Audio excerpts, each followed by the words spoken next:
what's up? I'm Bruce. This is my 1986 Buick Grand National, and you're watching East Coast Garage.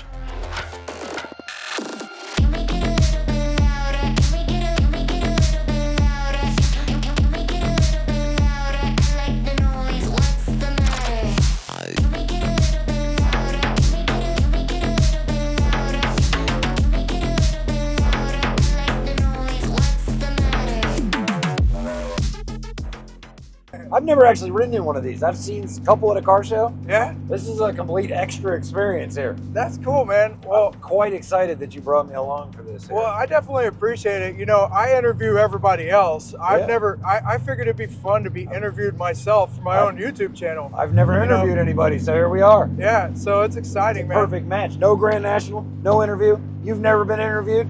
Yeah, no, I mean, this nope, is a never been interviewed. First. This thing does not sound like a V6. Nah, some people are like, dude, why'd you V8 swap it? I was like, I didn't. It 100% sounds like a V, like, that's wild. Until you get on it, then it gets all whiny. Like, Does it? Yeah. Ah, it's awesome. Then you're like, that's a V6. Sounds like a V6. What kind of trannies this thing got in? 200, 4R. Shit. Just with everything built in. Oh yeah, it's fully billet now. You're telling It's a me. billet roller, dual fed transmission. Had to have everything put in it.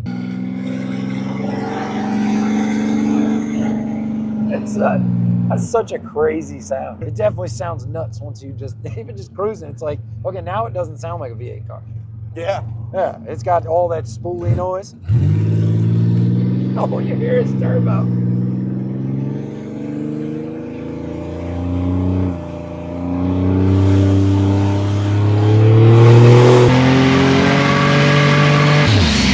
Hey, it just wants to go. Yeah. That was just a What kind of little brakes bit. you got on this thing? It's got S10. Oh, okay. There's a S10 conversion stuff, front and back. I got you. I got the Willwood master Yep, I cylinder. saw that. That's a nice setup. Yep. You're gonna go fast. You need to be able to stop. Yep, exactly. these cars do not like to stop, man. Yeah, it's a huge car. And when I bought this car, it had vacuum brakes on it, which is dumb. God. Oh, Like, yeah. That's Even I mean, stock. Terrifying. You're sitting at a traffic light and the pedals just slowly fading down, and then you're like, "Oh, I got to pump the brakes again, otherwise I'm rolling forward." You know, you take it to the track and try to build boost up on the foot brake, and it's like, "Oh, what red boost?" light. Yeah, yeah. So Beautiful. Beautiful story there. yeah, Oh man, this is something. yeah, and the converter locks up. There it is, locked. So I'm 1-to-1 now. It's all on a switch. That's awesome. Yep. I mean, if you're gonna do it, you're gonna do it, right? Yeah. You put the time in. You've broken it. That's the thing, right? So you've done what needs done. Well, and a lot of people, after they break it a bunch of times and they're drag racing it, they go with a non-lockup converter. But you want to be able to street it still. Yeah, so then when you're driving down the street, like transmissions getting hotter and stuff like that. Absolutely. Well, if you can put it on a switch like that, then you can just cruise. Listen to that whistle. That's so cool. That just puts a smile on your face. Yeah. Absolutely. And the sneezing ass blow-up valve. So that's turbos on this thing. 64, 66. And a lot of people that don't know stuff about turbos, it sounds like a smaller turbo. Well, let me paint a picture real quick. Prior to this, I had a 67, 76 on it. Precision dual ball bearing. Much bigger turbo on paper. Well, this turbo will make another 150 horsepower that other one won't. Because it's the later gen, it's the CEA Gen 2 wheel. Now Precision's got an even newer gen out. This turbo, the latest gen, will handle over 1,000 horsepower. Wow. Well, like now some people that don't know the turbo numbers, they hear 64 and they think a small wheel turbo. Oh. Nope, this is a large wheel turbo. This is the smallest large wheel turbo you can buy. And then I think it's the H cover, so it's the 4-inch cover with anti-surge ports. And then I did a 4-inch intake tube to match the 4-inch cover. Yeah. This has Headman headers. They only made a handful of these Headman headers, and I bought them like $600, brand new, with the sticker and the Hot Wheels car. All the stuff that came with it in the Yep. package. You get all those extra and the gaskets and guys everything. in their cars. They, You buy a car part and it comes yep. with stuff. And they made like one batch of them. They made like 1,000 of them. It came with a Hot Wheels car? Yeah. Yep. That's of a Grand National? Yep. Oh my goodness. And you still have that? Oh yeah. Oh, that's the stuff you can't replace. I know, dude. They don't do that with car parts. You're happy to get a sticker now. Yeah. And you hold on to that sticker like, this is my $1,500 sticker. Right. I can't believe I bought these rods and they give me the sticker. Yeah, It's a so Hot Wheels car. So and then kind of a similar story with the intake manifold. This is a Bowling Green Customs intake manifold. They only made I think it's around 1,000 of these intake manifolds.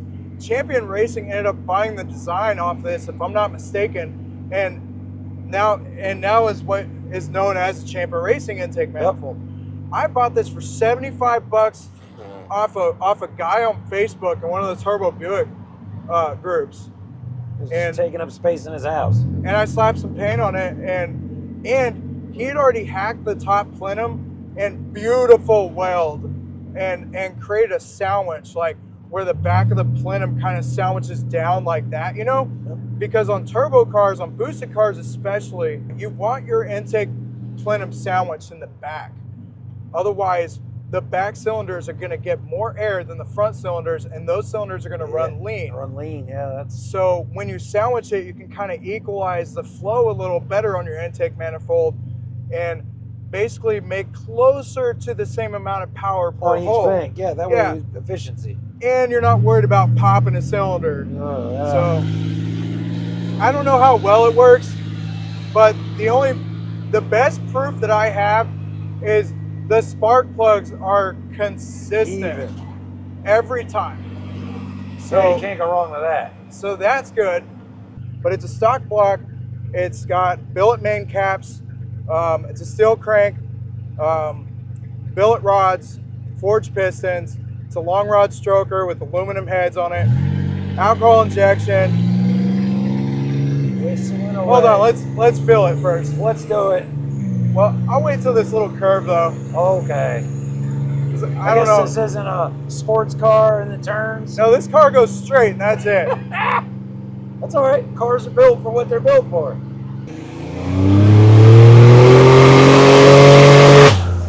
Woo-hoo!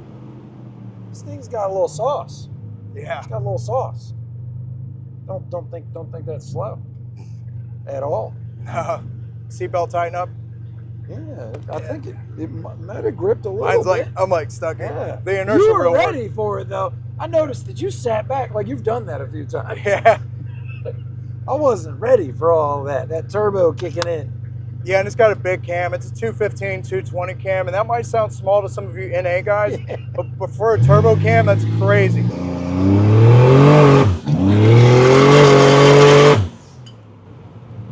Well, that was a little bit of drifting. Didn't realize you did that. You said this was a straight line car. So, and our Lord and Savior in this car is the rear sway bar, because the Pro Comp sway bar, and it bolts up to the chassis instead of the lower control arms. And then it's got tie rods on it that you can adjust. You can basically preload the suspension. The back end of this car sits slightly higher on one side so that when you get on it and it squats, it levels out, and then all of your weight transfer is happening evenly to both rear tires. Oh, that's smart. So, and then I got all the rest of the tubular stuff in the back. It's time to see how it does a U-turn. It's not bad. I mean, these cars have a really tight gearbox up front. These gearboxes are sought after on the Grand Nationals.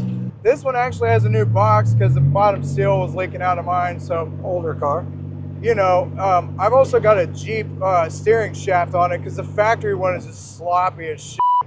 Well, it definitely doesn't feel sloppy, that's for certain. No, it's tight. And over the years of doing this kind of stuff, and I'm sure you could say the same, I've learned to just go big or go home. You pay for it now or you pay for it later twice as much. Buy once, cry once. Yep, buy once, cry once, man.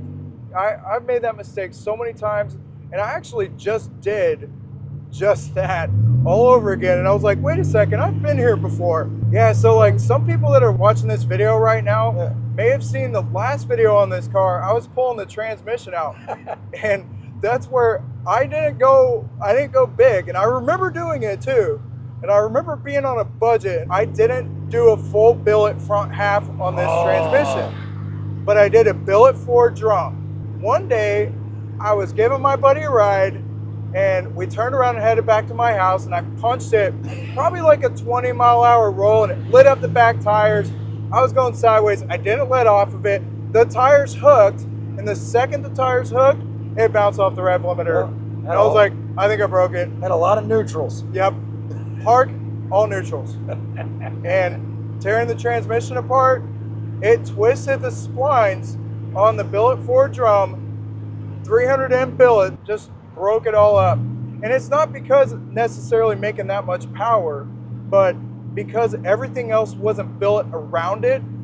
Those things breaking created the end of the day, the end of carnage, right?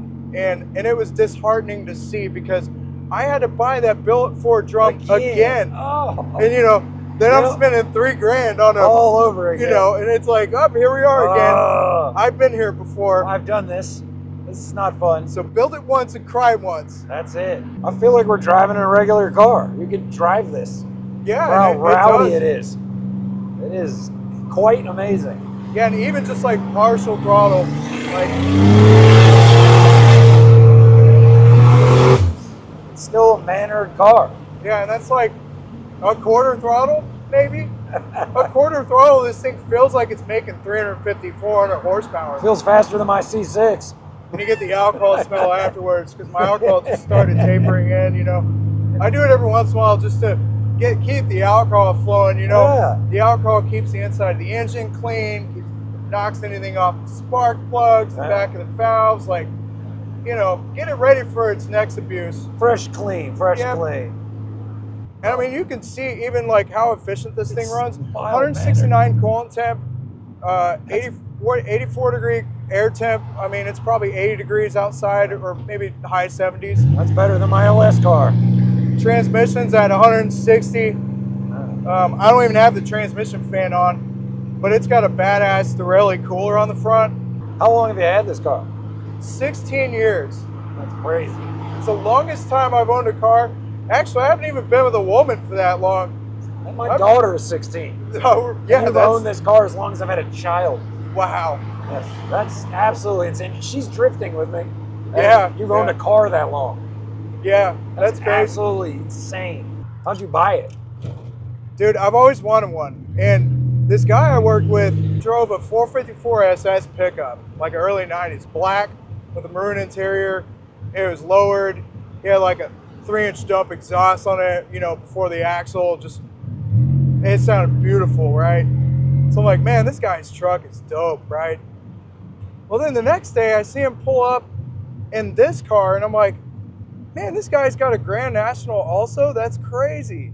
Man, how many cars do you have? He's like, oh, I've also got a Turbo Regal Limited.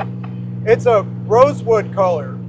If you don't know what a rosewood turbo Buick is, it is one of the most rare turbo Buicks. And that car was just like this with the driveline, but it had a column shifter and a bench seat. Super sleeper, man. You'd pull up next to this car and be like, whatever, I don't even. Grandpa's taking it out for a stroll. Grandpa busts you up at the traffic light, though. Watch out. So I'm like, dude, that's crazy. That's awesome. I've always wanted a Grand National. I'm an 80s baby. So, you know, growing up, I knew about these cars. I've always been into cars my whole life. So I knew what these cars were. And I was like, one day, I'm going to have one. You watch. It'll happen. So I asked him, I was like, will you sell me the Grand National? And he's like, hard no, man. Not happening, right? I'm like, all right, cool, whatever. So like a couple months later, I see him. I'm like, hey, what's up, dude? Hey, will you sell me the Grand National? And he's like, nah, dude, answer's still no, hasn't changed. So I kind of gave up, right? And I'm like, whatever, dude. I had a little DSM at the time. I had a 95 all-wheel drive Talon that I was breaking every other week, popping intercooler pipes, blowing vacuum lines off, blowing head gaskets, you know, crank walking a 7-bolt, you know, Normal DSM problems, things. right? It was all drive. I wasn't breaking anything on the drive line, at least, not yet. But I built a 6-bolt for it, and I was getting that car. I was getting the DSM really where I wanted it. I dyno tuned it. It had built 6-bolt with a Borg Warner, little Borg Warner turbo. I forget what size. I think it was like a 60 or something. And I made 493 to all 4 wheels. And that was back in 2007. Yeah, so that was a fast car. Yeah, we were having some fun, right? Well, one day I was just minding my own business, and this guy walks up to me and he's like, "Hey, dude, you still want to buy the Grand National?" And I'm like, he's messing with me. Is it April 1st? I don't know. What's the date, dude? And he was like, "Nah, man, I'm serious. You want to buy the Grand National?" And I'm like, "Of course I do. Why wouldn't I?" So I was like, I got to sell the DSM first. Yeah. How many miles were on it when you got it? 50,000. Oh yeah, absolutely. It was like 52 or something like that. And DSM's got to go. Bye. Love you. You were a great car, but you got to go. Yeah, and it's only got 80,429 miles on it now. So it's still low. Yeah, it's nothing, man. And I still talk to the guy that I bought this car from to this day. 16 years later. Yep, I still talk to him. I'm sure he's happy with the respect you've given it. Oh yeah, dude, he loves it. I tell him about it. I give him updates on it periodically. He's been through a couple of different Grand Nationals. He was autocrossing an old Maserati, like an old 4-door Maserati from like the 80s. He was racing that for a while. I'm not sure if he still is. He's but just having a good time. Yeah, he retired from the Navy and now he's working in Morrisville at like restoring old NASCARs. Like he's got like a dream job. Yeah, it's awesome. A retirement from the military, and then he gets to just make a couple bucks doing that. Yeah, and I'm pretty sure he still has another Grand National. He had a Grand National last time I saw him, and a Typhoon, which I'm like, one day, all the turbo, one 80 day, cars. Right here, you see me? One day, man. Typhoon, let's go. It's happening. Yep, or a Cyclone. Yeah. I'd be all right, either or. Just one of those cars. Don't care. I've known like 3 or 4 people with them, and they're always fun. I've ridden in a bunch of them, and they're just a blast. This thing is so mild-mannered, though, for how, when you say it radical, you can't take the family out in it. Maybe because you have to check the fuel, check the alcohol. Yeah. But from a driving standpoint, I feel like I'm just driving in, like, way rowdier cars are way slower than this. Right. Like, it's not a handful. With the built motor the way that it is, does it have a lot more maintenance scheduled to it? Is that a turn off? Not really, and I've got it turned down right now. And so a lot of things are on vacation, really. So reliability, it's really good the way it is. I mean, I've got like 100 miles on the transmission build. Oh. That's why I let off of it when I did. Also, 'cause I don't want it to shift gears with that kind of power behind it. Man. I don't want it making any transitions there. But I will get on it in the middle of a gear. It's all right. I've got blue clutches in the front, red clutches in the back. So she's good. Yeah. So the blue clutches are your racing clutches. Those are the good stuff, man. But still be mild-mannered on the street enough to... We're cruising. Like, we're going 45 miles an hour. Yeah. I feel like, other than the noise, we're just driving a car. Yeah, and the other thing that I ended up doing was I deleted the AC and the heater box under the hood.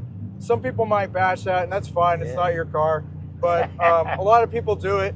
When you put head studs on these cars, you can't pull the passenger side head off with the heater box there. Oh.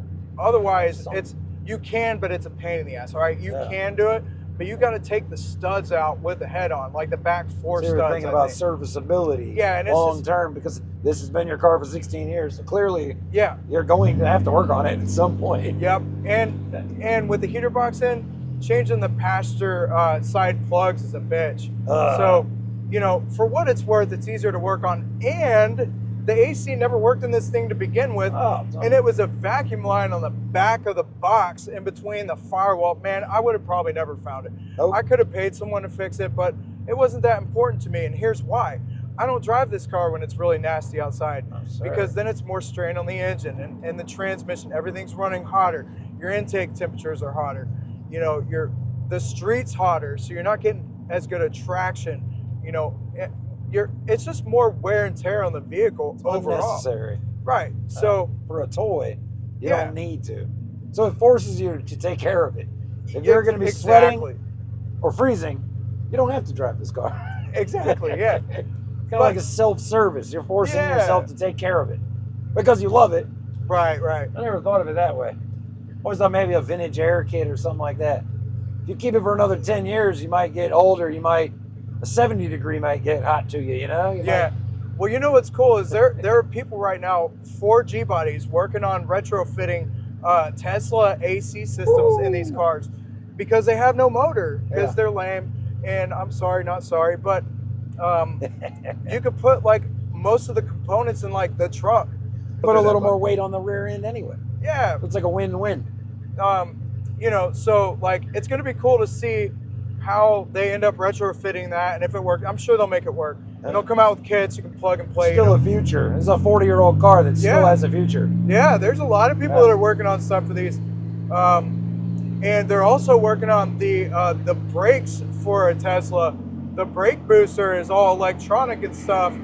So apparently they can hold a ton of brake pressure, which, you know, a lot of people like me, I like to brake boost this car when I launch it instead of a trans brake. A trans brake, I don't care how built or bulletproof you make something, a trans brake is eventually going to do exactly part of the name. Break the transmission. Yeah. And if it doesn't break the transmission, it's going to break an axle, it's going to snap lug nut studs, it's going to do something. It's going to break a gear off a ring gear or ruin the experience of this car that you've built. Or it'll break a U-joint. It's going to break something eventually.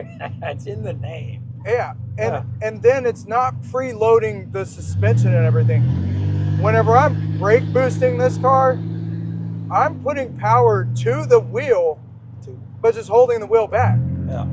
Like it's already there. The suspension is already sent down. It'll start squatting down some a little bit whenever the boost builds up. I'll ease into it and be nice. Oh, you'll be gentle.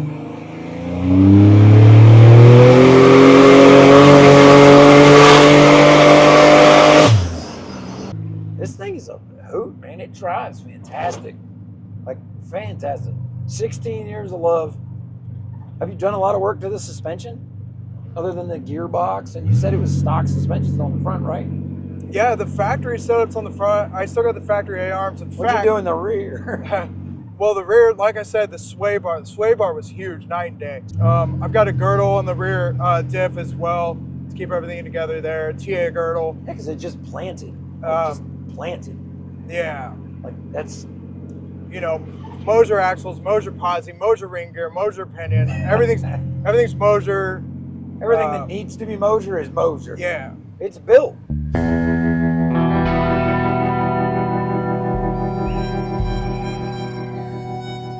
So since I've owned this car, one of the common things that I've heard is people mistaking this for a Monte Carlo SS. So I brought one here to show you a couple of the differences to kind of clear the air. So at first glance, the G bodies, they have the same shape, right? They're the same length, the same width, all that. But there are some definite notable differences in the front grille, the headlights, and the fenders back here also have this crease, this body line, that the Grand National does not. The side window is not a square window like on the Grand Nationals and Buick Regals at that matter. And the wing also is a little bit different on the Grand Nationals, just another minor change. I have the factory rims on it, so you have the Grand National symbols here. You have a Grand National symbol on both of the fenders. You have the 3.8 SFI turbo symbol on the hood. You have the Buick and the grille. The interior, you have the two-tone gray and black Grand National seats with the Grand National symbol embroidered in. And on the back, there's some more big differences here with the Grand National emblem. You can see the horizontal tail lights there, and then the Monte Carlo with the vertical tail lights. We also have SS Monte Carlo badging on it. This has aftermarket exhaust on it, but the stock exhaust goes straight back here and goes straight out the back. It's not angled like this. The Grand National also has the angled exhaust. It doesn't go straight back like the Monte Carlos. So that's a couple differences between these two G bodies. I guess from a distance, it's possible to mistake the two. When you get up close, it's clearly different. The headlights are also staggered, as you can see here. High beams and low beams. Buick headlights, same distance. Little stuff like that. For what it's worth, that's a beautiful Monte Carlo SS as well. Now let's go back to driving the Grand National. Yeah, so I mean, and I love interviewing people, so now I know what it feels like. I love being interviewed also. Come to find. It turns out this is awesome. I love telling this story, especially when you have a subject matter, 16 years of love with a car. Yeah, it's part of my life. And you loved him before. This was a dream car.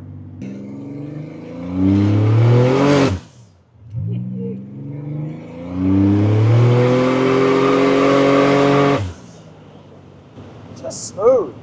Just smooth. Solid power, brother. It's just, you put the work into getting the right parts, the right combo, the right computer, the right, like it's just put together right. That is smooth. The cam matches the turbo, matches the trans, matches the rear end. You put the effort into it over the years. So got 20 pounds of oil pressure, 170 transmission, 173 coolant temp. Better than my modern Corvette. Yeah, like my car gets hotter than this. I can't complain about this. It is so efficient. And I've got an F-body radiator in it. It's not a fancy radiator. Wow. And it's a single core radiator. The factory one's a 3-core radiator.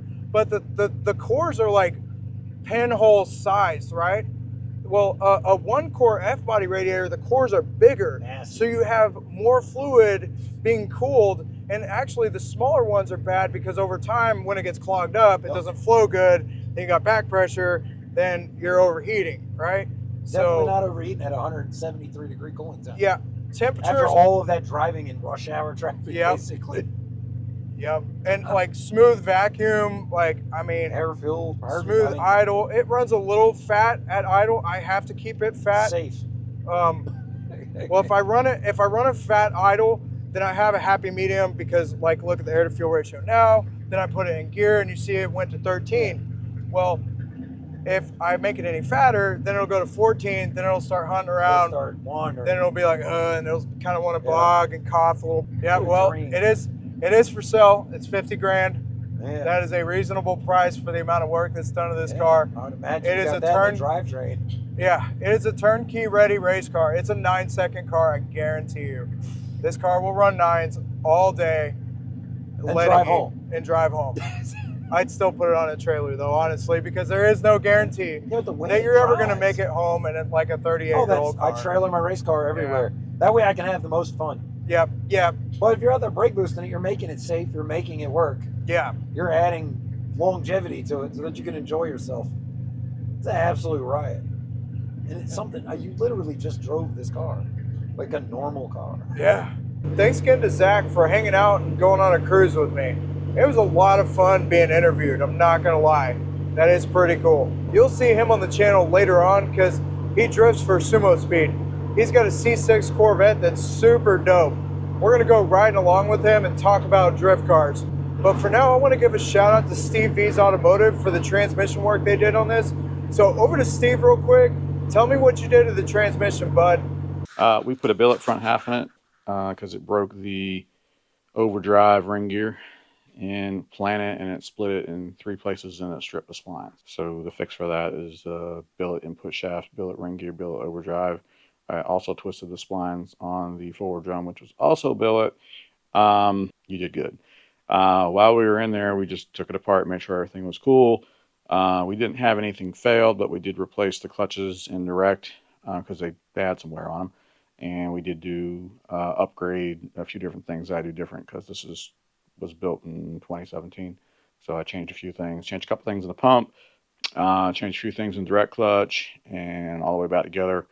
and started, basically had to redo everything thrust wise, because you couldn't just throw the new parts in. But it still wasn't a complete overhaul, because a lot of the stuff was already done, but basically you just call it a refresh. Well, thanks, TV. If you have a turbo Buick and you haven't heard of him, check him out, because he is the guru. He's where you want to take your car. He will make it right. He will put all the right parts in it, and he doesn't take any shortcuts. You pay for it, but it's definitely, this is something that you want to pay top dollar for. You don't want to take any shortcuts.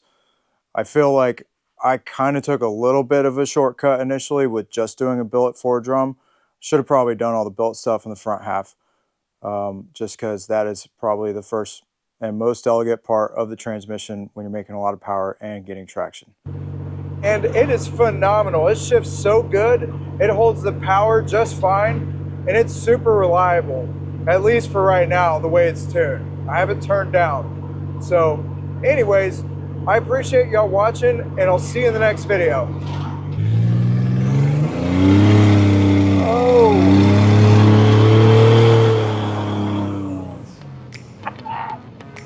Coming up, we go on a ride in this gorgeous McLaren 720S, then we go drifting with sumo speed. Make sure to subscribe and hit that bell, because you don't want to miss these videos. Until then, see you next time.